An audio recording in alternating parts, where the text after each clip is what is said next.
a live look over Denver tonight. What a sunset.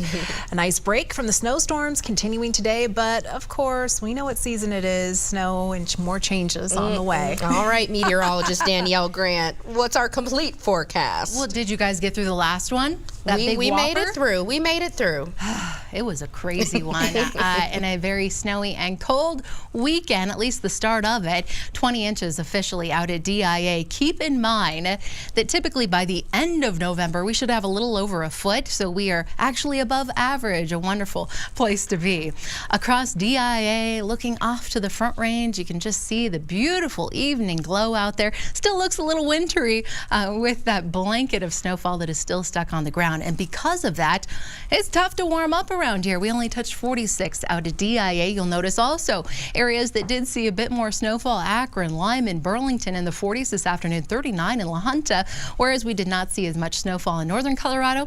It was a bit warmer, upper 50s and lower 60s out there. Looking at the climate calendar and that beautiful sunset, certainly we were below the averages, below the average for a change of pace, and certainly nowhere near that record high of 76, last set back in 1989. Yes, you heard it right. Another storm system is on the way, this one relatively weak, and it will mainly just be impacting the high country. Tonight here in Denver, couple of clouds out there. Overnight lows will dip to about 30 degrees here in town. Northern Colorado too. Teens and 20s up into the mountains. Then looking off to the eastern plains, we do have some dense fog that will be developing after midnight.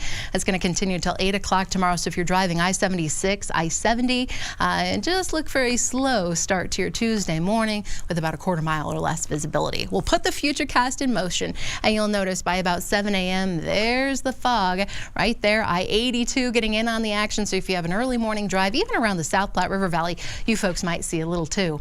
Won't last long. We'll get some sunshine midday.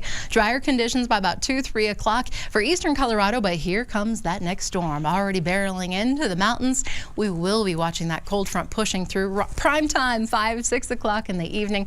It'll kick up the winds. It'll bring us the potential for a few rain showers. These rain showers will start to shift off to the east later tomorrow evening. As we look at the Front Range, you'll notice by about midday, temperatures feeling good, but looking out to the west, here comes that next storm system. Snowfall stacking up just a bit, but no advisories, no warnings to speak of. As that cold front barrels across the city, we'll be tracking a few rain showers here in town. Right now it looks like about 3 to 6 inches, potentially for areas above about 10,000 feet.